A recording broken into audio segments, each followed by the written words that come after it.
From Blackfoot to Teton, we've got your District 6 breakdown right here on the East Idaho Prepcast with Lance Taylor.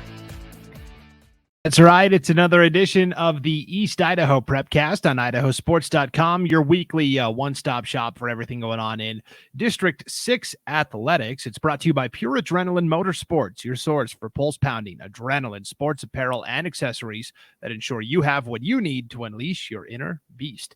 There's the logo right there on Lance's hat. The logo also up in the top right corner on the video feed of this Prepcast. You can get that at the IdahoSports.com YouTube channel, as well as our Facebook page. You can also get the audio-only version of this podcast each week at IdahoSports.com or wherever you download your podcasts. Lance, what's going on? How are you? Time for championship football, my man. It is one of the best weeks. All about, right? For football is getting to the championships. That's right. We've reached the summit, right? We sure have. Only a little bit more to climb the top of that mountain. Before we get to breaking down what happened in football last week, a couple of administrative things we got to let you know about here on the Prepcast.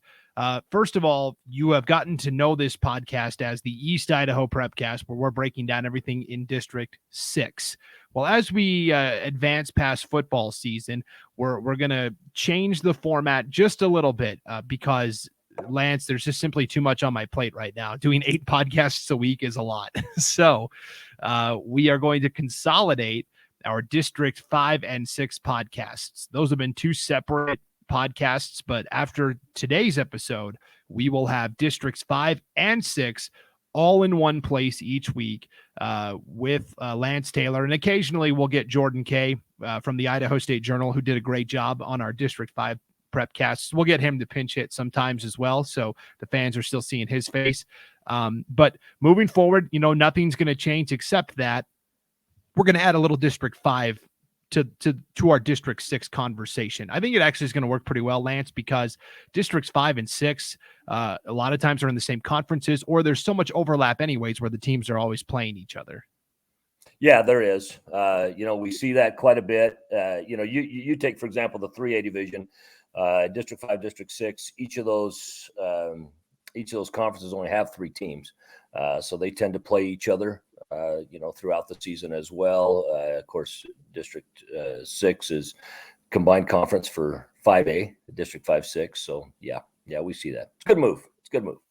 Yes, the 5As and the 1As are all combined, and as you said, a lot of overlap between those 3A, 2A schools. So yeah, that the format isn't going to change, except that we're adding a little bit more to the conversation each week, which I think will enhance the product. So the other note I was going to make super quick is that after today's episode, I'm giving everybody the week off next week, Lance, because it's Thanksgiving, it's the holidays. It's a natural point for us to take a week off to kind of step back and decompress a little bit.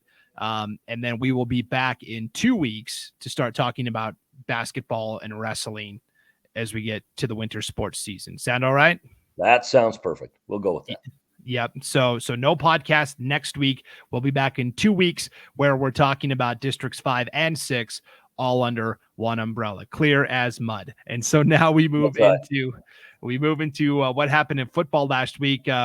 Listeners and viewers will remember, Lance, that you issued a challenge to me. We were going to pick all of the semifinal games, and whoever had the most games picked correctly was going to get a free dinner courtesy of the Hoosier, right? That's right. My best Ace Ventura. Nice there. Jim Carrey reference there. Yeah. Yes. So here's the crazy part, Lance. I just tallied up the totals. We each got 8 games correct. We both went 8-4. You correctly picked Highland, Rigby, Skyline, Sugar Salem, West Side, Oakley, Raft River, and Cary. The games you didn't get right, you picked Blackfoot to beat Sandpoint, you picked Gooding to beat Weiser, you picked North Fremont over Firth, and you picked Castleford over Kendrick. Now, I also got 8 games correct. I picked Highland, Sandpoint, Firth, West Side, Oakley, Raft River, Cary, and Kendrick. So I did horrible at the 3A, 2A, and really cleaned up at the 1As. Yeah, the 1As bailed you out. The 1As bailed you out. They did. So the games I got incorrect were I picked Meridian to beat Rigby. I picked Pocatello to beat Skyline. Triple overtime game, by the way, Rigby and Meridian. That's right. Could have gone either way. I picked Pocatello to beat Skyline. I picked Homedale to beat Sugar Salem, and I picked Gooding to beat Weiser. So Lance, the fans in Idaho Falls and up in District 6 probably have my head on a pike somewhere because I picked Skyline, Rigby, and Sugar to all lose, and they all won. They did. Those were, I think I was as I went back through stuff, I think I was the only Idaho sports broadcaster that picked Sugar over Homedale. Yes, you were, Lance. You correctly predicted that Sugar Salem would be able to advance there. Let's just start there. Let's start at the 3A ranks. Sugar Salem had to travel to Homedale, trailed 7-0, then scored the next 16 points to win 16-7. Yeah, it was. I was actually out there at the game. It was a very well played game. One of the things that we talked about last week on this podcast was that, we'd have to get great quarterback play from Sugar and use those receivers, and that's exactly what happened. The quarterback play was great. The receivers did a great job, and it opened up run games as well, opened up run plays during that. The other thing was to keep, Kinchlow down. They did that, kept him to about half of his season average per game on that. Something, when it comes to that defense, just to kind of give you an idea, going into that game last week, the previous 4 games, Sugar had held their opponents to 10 rushing yards, 14 rushing yards, -1 rushing yards, and 3 rushing yards. That's what they had held them to in the previous 4 games going in to that game against Homedale last week. Nothing short of dominant there for the Sugar defense. So this is a great talking point because Sugar's defense has been excellent, really. I mean, throughout the season, and we knew that was a strength coming to the front 7, particularly with Boyd Sorensen and Ryan Harris leading the way for that crew. And they've needed it because, let's be honest, the Sugar offense hasn't quite been there. They're doing just enough offensively to really advance. Now, the problem is that Weiser comes in and they've got an explosive offense, and we've seen that. And Weiser is a team that, okay, if you're going to hold this to 10 yards rushing, that's fine. We've got Brett Spencer at quarterback, and he can sling the ball around the yard. So this is, I think, going to be Sugar Salem's toughest test to date. Can that secondary step up and play as well as the front 7 has? Yeah, I think that's key. I think part of it as well is, Brett Spencer's going to do some play action with Weiser. He's going to get out, and I think part of the key there, because of his ability to pass through the play action and so forth, will be getting to him. I think the line still plays a massive role because I think it's getting into him and forcing him into quick passes, or maybe to his check down receiver into a way that he doesn't necessarily want to play. Sugar's secondary is good as well, but I think this is a very intriguing matchup because, again, you don't have the heavy run in comparison to what you had last week. As far as Weiser goes, Weiser can hurt you in a number of different ways. I think they can hurt you in more ways than what Homedale could, even though Homedale won that head-to-head matchup with those 2 teams. I think ultimately that Weiser can hurt you in more ways. I picked Sugar to win this game because I just think Sugar's defense is that good. I think their offense has hit their stride at the right part of the season. However, Weiser brings a lot of danger to the field. There's no question about it. They bring a lot of danger. I mean, a lot of people when you look back at their record, they knocked off Emmett, which was the only team to beat Emmett until Valley View beat them right at the end of the season, and then of course they lost in the playoffs. But that was Emmett's only loss. I mean, this is an Emmett team that shut out Bishop Kelly 21-0. So that was no shy win for Weiser. That was a big win for them. But again, as I've said numerous times, I think Sugar is the most different at this point of the season than they were at the first of the season. And I think they've been showing it in the playoffs. And I think certainly last week was an indication of that as well. Yeah, a huge breakthrough for Sugar Salem over Homedale yet again. And for Weezer, they went into their matchup with Gooding. Gooding was a big physical team, and that Weezer offensive line just took it to them. Yeah. And Gooding wasn't really able to stop it. So I agree. Weezer's offensive line versus Sugar's front seven on defense, I think, is the key matchup because it's a strength for both teams. And whichever team can do better there, I think, wins the game. So let's set it up. We each picked 8 of 12 correctly in the semifinal round. Nobody likes ties, so let's roll it over. We're gonna make our championship game predictions, and again, we'll see if somebody's gonna owe somebody a dinner after this. I'm going Weezer in this game. Second week in a row, I'm picking against Sugar. That's probably gonna cost me, but I just think that Weezer is playing so well, and there's Tyler Richens is a great coach for Sugar Salem. Certainly Tom Harrison is a coaching legend in the state of Idaho. He just knows how to deliver. He's won 10 state titles in his career.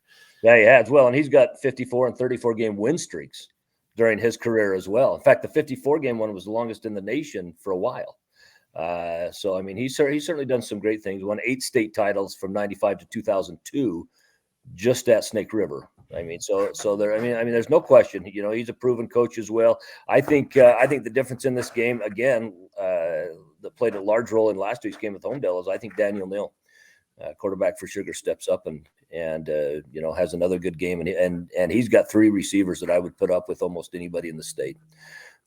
So when he is on, they are an extremely dangerous team because it opens up the run game for Carson Harris and Wyatt Harris as well. Yeah, that Weezer secondary will be tested. We talk about Brett Spencer and what a great quarterback he is. Well, he's an all-state defensive back too. He's a great lockdown. Yeah, he is. He is. Yep. Yeah, it'll be a lot of fun to watch. That's going to be one of the closer championship games, I think, this weekend. So officially on the record, Lance is going Sugar. I'm going Weezer, and that is the 3A championship game. That will be Friday night at 5:30 in Holt Arena. That is going to be the first game of what is going to be a fantastic twin bill on Friday night. Let's preview the second game, 8:15 Friday night. It is Highland. It is Rigby. There's going to be more fans in Holt Arena for this Highland Rigby game than there will be for Idaho State, Idaho on Saturday. Well, there probably will. However, the rumor is they're only opening up half of the stadium. So I don't know if that's true or not, but so I can speak a little bit about this because both of us have been at Holt Arena for these playoff games so far. And yes, what they have done is only opened one side of the stadium. So everybody has to come in the same way. And then basically media and the coaches of the teams that are playing in the next game get that other side all to themselves. Now, I heard the last I heard was that they were opening up both sides since it is the championship game, but that was a couple days ago and that could have changed. Certainly. Sure. And rumors fly around and I hadn't verified them, right. But of course the previous games that we were to, they did only open up one half, which has been plenty, in these previous games, and it's always that north half, which is nice from a broadcast standpoint, but, particularly from the video side of it, because you get to see, the stands pretty full on that other side. But for a Highland Rigby game being played in the dome, that's going to bring some fans in when you consider both those teams are South or East Idaho, I should say. Yes, and I will say last week when Skyline played Pocatello, right, two local East Idaho teams, they pretty much filled up that whole side of the stadium. Yeah. So I think they're opening up both sides to try and alleviate foot traffic because you're going to have Sugar and Weezer kind of finishing up as this huge throng of Rigby and Highland fans are trying to get in. So I think the smart thing would be put Weezer and Sugar on the north side where we're at broadcasting and leave that other side open so those Highland and Rigby fans can get in for that second game. I think is the way I would do it if I were running Holt Arena. And again, the last I heard, they were going to open up both sides, but again, that could have changed. But yeah. So okay, so let's talk about it. Highland and Rigby both survive wild games. Highland wins on a field goal as time expires for me and Hershey. Rigby survives in triple overtime over Meridian. It basically came down to the defense finally made a play. They knocked away a pass on 4th down in triple overtime, and then Tiger Adolfo scored the game-winning rushing touchdown for the Trojans. What a win for Rigby to really their first true road game of the year to go get the victory, and now they come back home to face a familiar opponent. Well, and it was a big win too, considering how hot Meridian had been, and coming off that big win against Mountain View, the #1 ranked team in the state. And I just felt going into that Rigby was going to do well. They came out with the victory, and obviously in overtime it could go either way. We saw the same thing with Blackfoot and Sandpoint. We'll talk about them in just a minute, but that is, it's just a great game for Rigby. I thought Rigby, played tough. I expect this weekend, unless Highland can step up and do something different, I expect this weekend to be regular season 2.0. Yeah. I expect it to go very similar to the regular season. We know that the trenches is a strength for both these teams. I just feel it's a bigger strength for Rigby than it is for Highland. Now, having said that, there's a caveat. Freeman is not in this game. That is a difference, and could make a difference in the outcome of the game. However, I just feel that Rigby's going to pull this off similar to what they did in the regular season. Yeah, Taylor Freeman, of course, the great wide receiver. He's also the backup quarterback. Got suplexed basically against Capital a couple weeks ago. Really should have been a flag on the play. He basically was lifted up and slammed into the ground, and he's out for the remainder of the season. That comes into question because there were rumors flying that Tiger Adolfo may have gotten banged up on that game-winning touchdown in triple overtime last week. Now, from what I've heard, he's good to go, and he's a gamer. Yeah, that's my understanding as well at this point. Yes, but it does, you don't have that security blanket anymore of Freeman who can come in and play quarterback if something were to happen. So I agree. Rigby is a little banged up. Even the guys that are back playing from injury, they're still not all the way back, right? They're 80, 85%. Whereas Highland, for the most part, they stayed pretty healthy, pretty remarkably healthy. I agree with you. I like Rigby in this game. I think for Highland to win, Highland pretty much has to play their best game of the season. They've got to do everything perfectly to have a shot to knock off Rigby, because we saw in the regular season, Highland's defensive line got overwhelmed by the Rigby offensive line, and that was kind of Highland's strength. Yeah. And they weren't able to move the ball on offense either. So for Highland, they have a chance, but they're really going to have to play pretty much a perfect game. Yeah, I agree with that. I think Falavai is going to play a huge part in this game as well because of that line and because of Freeman being out. It's not that takes away, Adolfo's ability to pass the ball or their ability to pass in general. They just obviously have to spread it around a little bit more with Taylor Freeman out of the game. However, I think Falavai is going to have a very, very good state championship game. And they've got guys that can, Sam Coons and Nikitan Foster, Coleman Lords in the slot, Condanzi, the tight end. They've got a plethora of guys they can lean on for sure. I've said it all season. How do you beat Rigby, or at least have a chance to beat Rigby? You've got to keep Tiger Adolfo in the pocket. Where he beats teams is when the play breaks down and he's able to take off for 10 or 15 yards. And I have not seen a team yet that's been able to keep him contained. And Highland's defensive line is good, but they've got to keep their lane integrity to try and keep Adolfo in the pocket. But I think Adolfo is one of those players that he's not just a quarterback; he's a tremendous athlete. We know he's committed down to Weber State in the Big Sky. I think he's one of those guys that if he went and quarterback didn't work out at the college level, he's the kind of athlete that could play numerous different positions. He's not just a single style of player. He could go and do many things because, ultimately when it comes down to it, he could be recruited by a lot of places as an athlete. And, his legs are certainly a big part of that. Yeah. I know early on in the recruiting process, some Division I schools had expressed interest in him, I think, as an athlete, not as a quarterback necessarily. But and he has a predecessor from Rigby doing just that down at BYU right now. Right. Playing very well. So certainly. Yep. So we both like Rigby in the 5A title game. That's a doubleheader in Holt Arena Friday night. Sugar Salem against Weiser in the first championship game at 5:30, and then Rigby and Highland at 8:15. Also Friday night, the Skyline Grizzlies have to travel up to the Kibbe Dome in Moscow to take on Sandpoint. Sandpoint, the number 1 seed overall. Skyline seeded 6th. What a fun game that was last Saturday between Skyline and Pocatello. It was back and forth. Skyline, again, for the 3rd game in a row, started slow. And my prediction of If they start slow, Pocatello is going to run them out of the building. That didn't come to fruition, mostly because Skyline was able to dominate the time of possession in the first half.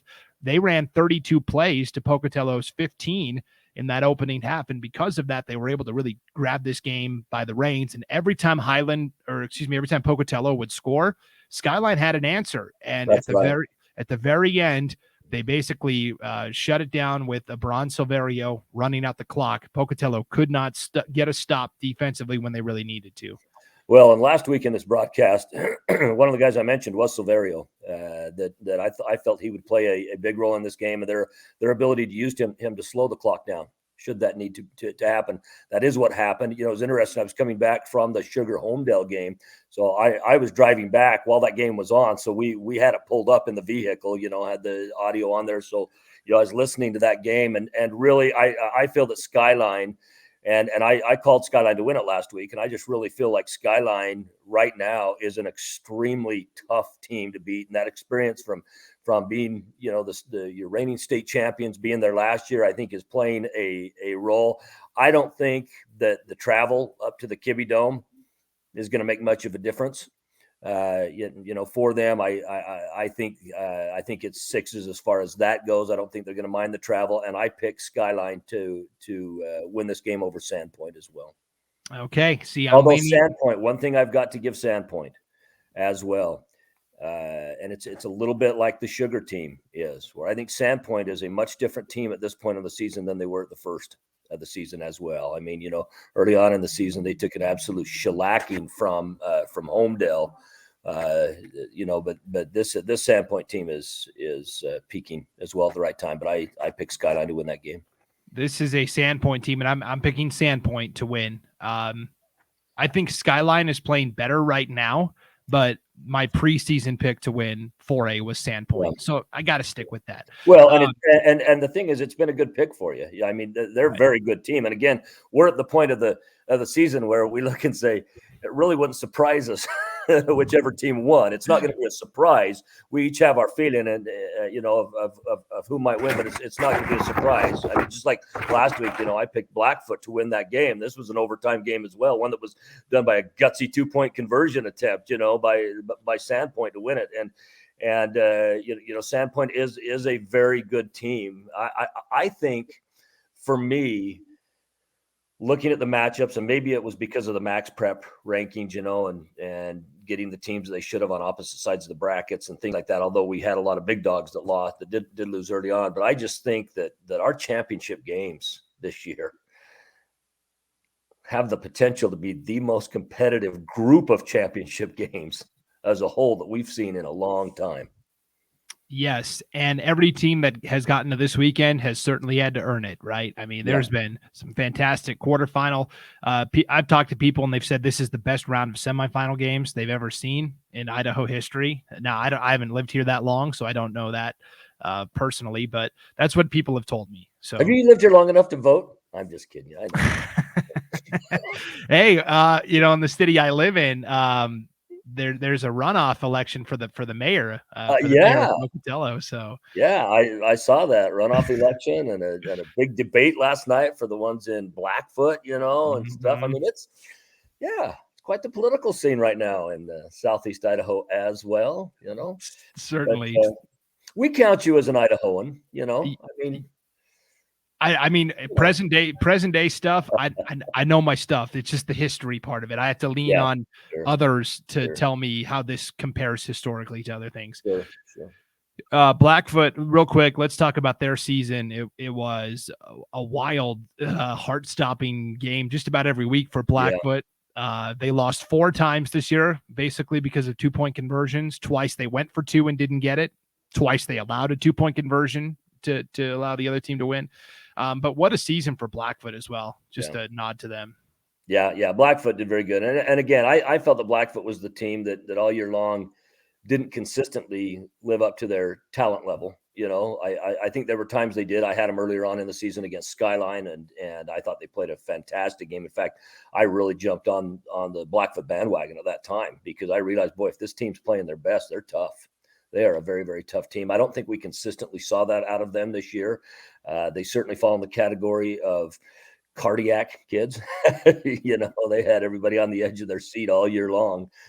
For the most part, and not the least of which was last week against Sandpoint. That was another excellent game for them, and they had to travel a ways to do it. But I think Blackfoot, and of course we're going to talk more about them come basketball season as well with their girls basketball team is unreal. We won't get into that obviously today, but just as kind of a precursor for those listening, that's a team that we will talk about, a school that we will talk about. Oh, definitely. Blackfoot, well, we'll talk about them. I mean, they're one of those schools that just seems to compete in every single sport across the board. So, yep, they're good. Yeah. So yeah, Sandpoint, Skyline, two big factors that Skyline has going for them. Their depth. Sandpoint is playing a couple guys both ways. Skyline, of course, has the luxury of not doing that. We see Kenyon Sadiq sometimes play corner just to match up with an athlete. But for the most part, Skyline's got 22 guys that play just their side of the ball. So depth is in Skyline's favor. Health is in Skyline's favor. Sandpoint is missing a couple of key offensive weapons. Cody Newhart, who was first team all conference as a sophomore wide receiver last year. He's missed almost the entire year. He came back right at the end of the regular season. He is out again for Sandpoint. Max Frank is their slot back. He didn't play last week, and that's a key part of what Sandpoint wants to do offensively as well. I think if Skyline is going to win this game, it's like last week, it's going to come down to Silverio and the run game because Sandpoint's secondary is so good. Blackfoot really couldn't do much through the air. I believe all of their touchdowns came via the rush, so that's going to be a big key. Yeah. And I think Skyline, I think Silverio again steps up just like we talked about last week. And like you just mentioned, I think he plays a huge role in this game. He has to have a good game. I think Sadiq ends up doing some things, in this game as well that can really hurt Sandpoint. Sadiq's one of those players, they've run some sweeps with him, things like that. He's got good speed. And, oftentimes things come down to a play here and there. He's their punter. And he's the kind of punter that you could run a fake with if necessary, and sometimes things like that keep a drive going and put an extra score up on the board to make a difference in a game. And when you see how close a lot of their games have come to this year, little things like that you have the ability to do, I think make a difference. So I think at the end of the day, Silverio ends up being the biggest piece to the puzzle, I believe, in this game. But I think Sadiq plays another pretty big piece too. Yeah, Sadiq, of course, had a great game against Pocatello. 75 to 80% of what he caught were screens. They just throw it to him on a screen and say, hey, go get us what yardage you can because you're a big physical receiver. The two touchdowns. On that screen, immediately as he turns around, he's got great lateral movement. So if there's somebody there close, he can dart one way or the other. He's not just a north-south guy. Right. And so that worked well for them. And then the two touchdowns he caught were two of the best catches I've seen all year. The first one was with Pocatello committing pass interference where two guys basically had him wrapped up. One guy was draped over his shoulder and he's falling to his back and makes the catch. The second one, Crew Hales couldn't have played it better for Pocatello. I mean, he was right there and Sadiq just outleaped him basically on a slant route in the back of the end zone and extended. And so, yes, I agree. I don't know that Sandpoint has an athlete like Kenyon Sadiq. So it's going to take everything they've got to stop him. Yeah, I think so too. And of course, I heard those touchdowns. I was listening to you guys on the broadcast, but then I had to pull up, go through one of the local news stations to pull up and see the actual highlight from it and stuff. It was a fantastic catch. I mean, I knew it was obviously, you call such a good game, Brandon, but it was every bit as special once I finally saw it as it was when I heard the call. Yeah, I mean, it was just incredible. So, all right, you like Skyline, I like Sandpoint. So far, we've got differing on two of the three games we've previewed here. So far, I'm up 2-0. Go ahead. You're right, exactly. So that's the Friday slate, right? The doubleheader in Holt Arena. Sugar Salem Weezer at 5:30, Rigby Highland at 8:15, Skyline traveling to the Kibbie Dome in Moscow, 7 o'clock Pacific time kickoff. All right. So for the fans that stay home, that's 8 o'clock our time or mountain time for those Skyline fans. And that'll be Friday night against Sandpoint. Let's jump back to Thursday. There are two championship games that will be played Thursday in Holt Arena. The first one is the 1A D1 championship, Raft River, Oakley. That doesn't concern anything here, but real quick, let's just get your pick for that game. Wow. That was a good game during the regular season. I mean, we talked about, Raft River shellacking so many teams, but that was a good game during the regular season. And I think the tables switch here. And I think Oakley ends up pulling out the victory in that one.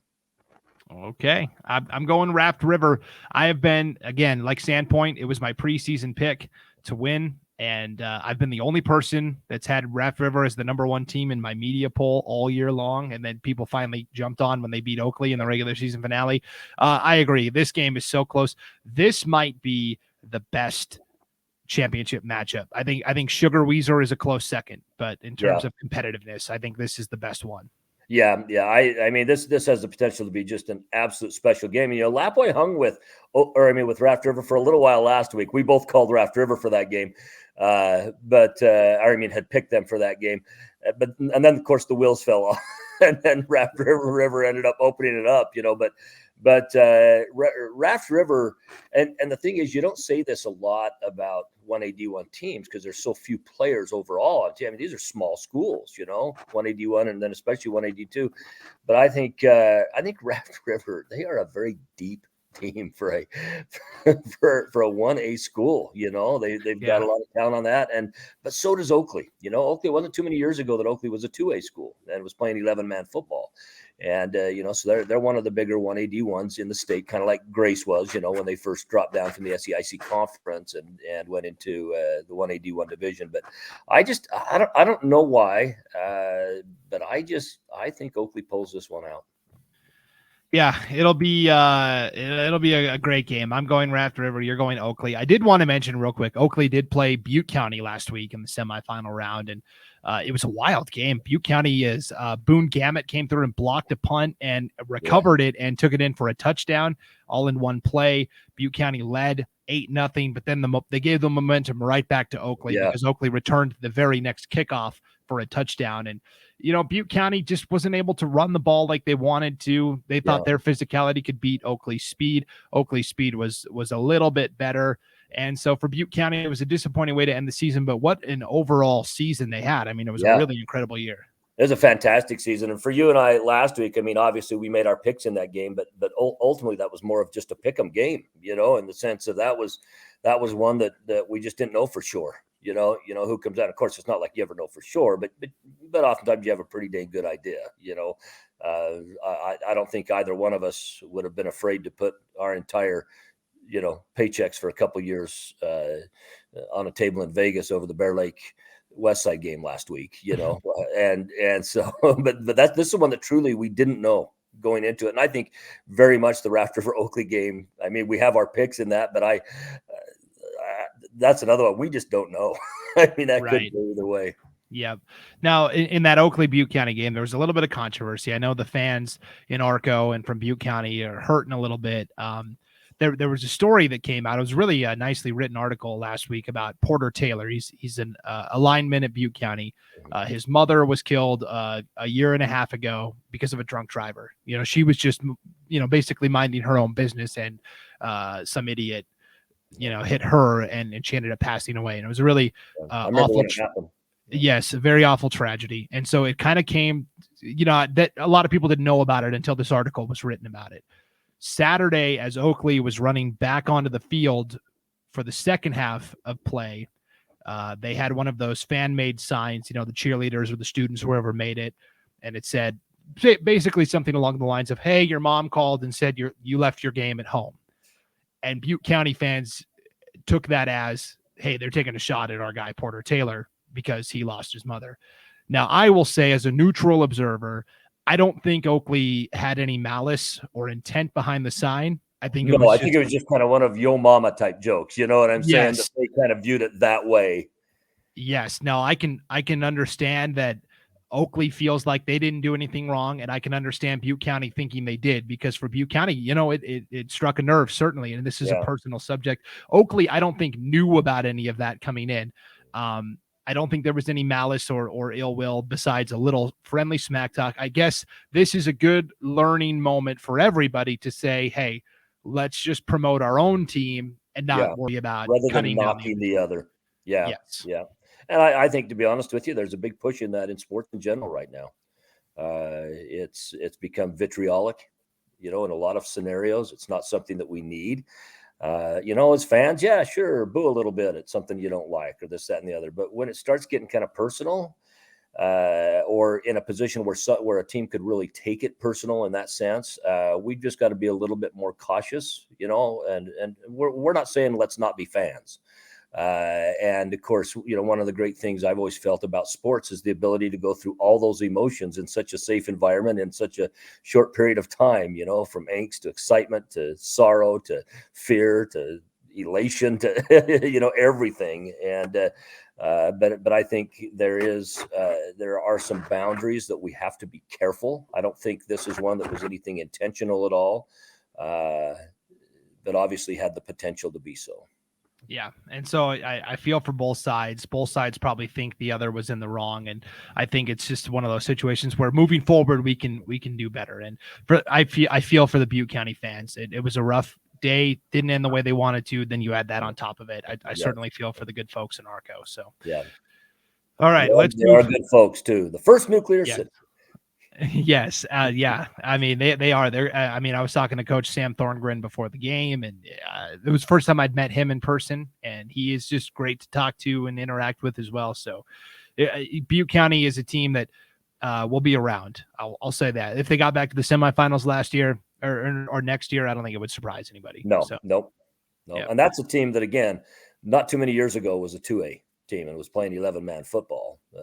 In fact, when I first moved up here, back to Idaho 12 years ago, they were still in the 2A division. I believe it was the next year that they went down to 1A D1. So yeah, they're a good program. They'll continue to be so. Definitely. All right. So that's the first state championship game at Holt Arena Thursday night. It's a 6:30 kickoff between Raft River and Oakley. And then at 9 o'clock, Lance, 9 p.m. kickoff, you've got the 2A championship Thursday night. Firth taking on Westside. This is a rematch of the not only last year's championship, which Westside won 39-0, but a rematch of that great season opener, which Westside won 26-20 in overtime. Yeah. And this is another game that I feel if Firth wins this ball game, they've got to play pretty much a flawless game. Because I think that Westside, I'm picking Westside to win this game. I just think Westside is that tough. And I don't know if the first game of the season between these two teams is really indicative of what the state championship will be. I think Vasquez has to have an extremely good game. I talked to his dad occasionally throughout the season. His father's one of the great basketball officials here in Southeast Idaho. And I just I love his dad, love his family. They're such good people. I know a lot of the Firth folks down there, and I would love to, with my heart, pick them to win it. But I think Westside is just that good. I agree. I've spent more time with Westside this year than Firth. I did the Firth Declo game 2 weeks ago, and I've done 4 or 5 Westside games. So I know their side of it a little better. I think going into that first game of the season against Firth, Westside kind of thought they were going to roll. Hey, we dominated these guys last year. They're no good. We're going to end at Firth held tough. And because of that, now every time I talk to the Westside coaches, they said Firth is really good. Like, you can't sleep on these guys. So I think Firth is going to get the very best Westside has to offer, which I agree. I don't think ends well for Firth. I think not only does Firth have to play a perfect game, but Westside has to make a couple of mistakes as well. I think for Firth they just, Firth keeps squeaking by, and Westside is the kind of team that's not going to give you those mistakes like Declo and North Fremont did. Yeah. I think so too. I just believe that they're going to have a different mentality going into this game. Speaking of Westside, and it's not that Firth couldn't step up and win it, but again, I think a number of more stars in the sky have to align for Firth to win it than for Westside to win it. Not that I believe stars in the sky aligning mean anything. Just using that as an example. Right. I've said this at the end of every Westside game I've done this year. Team X is great. So for example, last week, Bear Lake, a very good team. Westside made them look not good. Yeah. We have to remember, Bear Lake is a great team. Firth is a great team. Westside is a historically great team. I mean, they are coming into this game with a 31-game winning streak.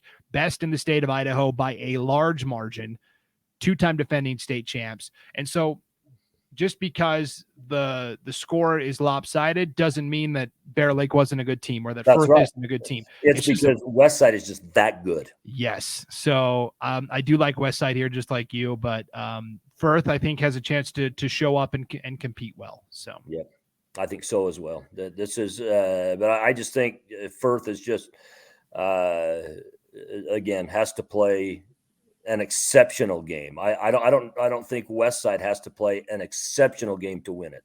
I think they have to play a good game, but not an exceptional game. I think Firth has to play exceptional to win it. Yes.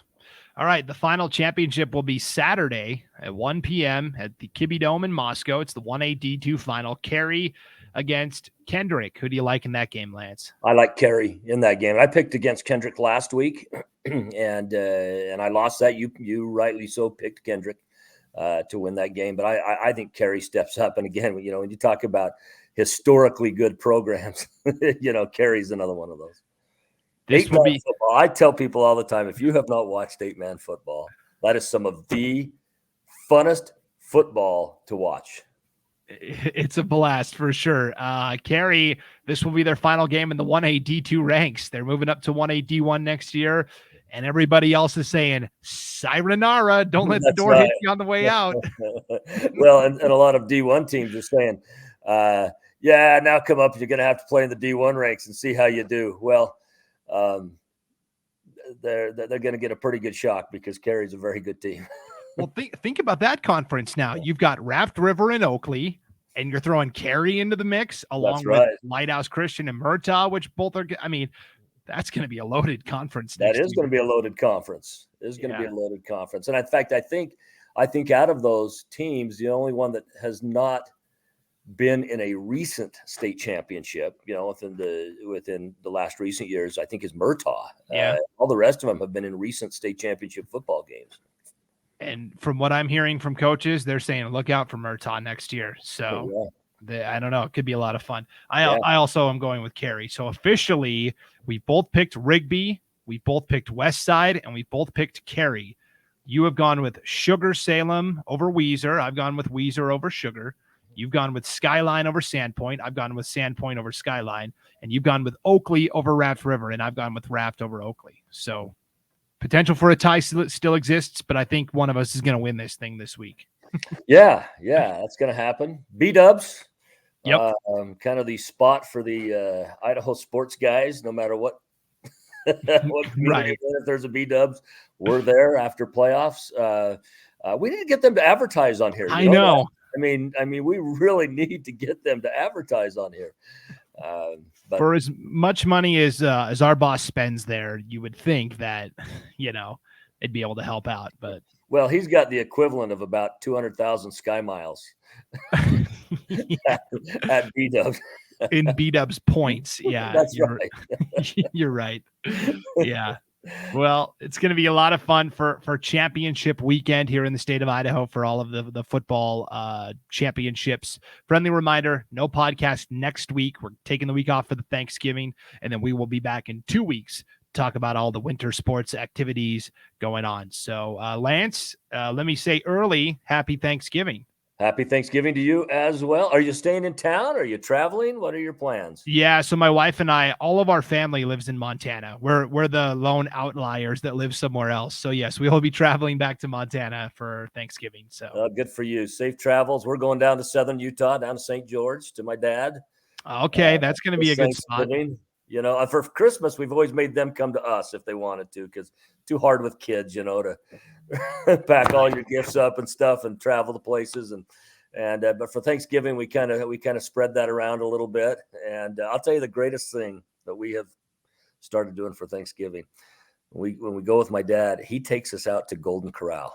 Can I just tell you how nice it is to have no food preparation, no food cleanup, none of that. You get right back. You get right into the NFL football games for the day.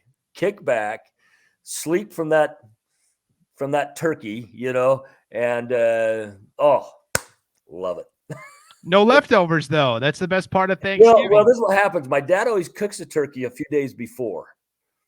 And so we do have some turkey meat there, but we don't have the big Thanksgiving dinner there. So there are some leftover type of stuff. But the nice thing is I'm not a turkey eater. I really don't care for turkey. I don't hate it. I just don't care for it. So I get to go there and I get to get a nice steak, and stuff. That's my Thanksgiving. So.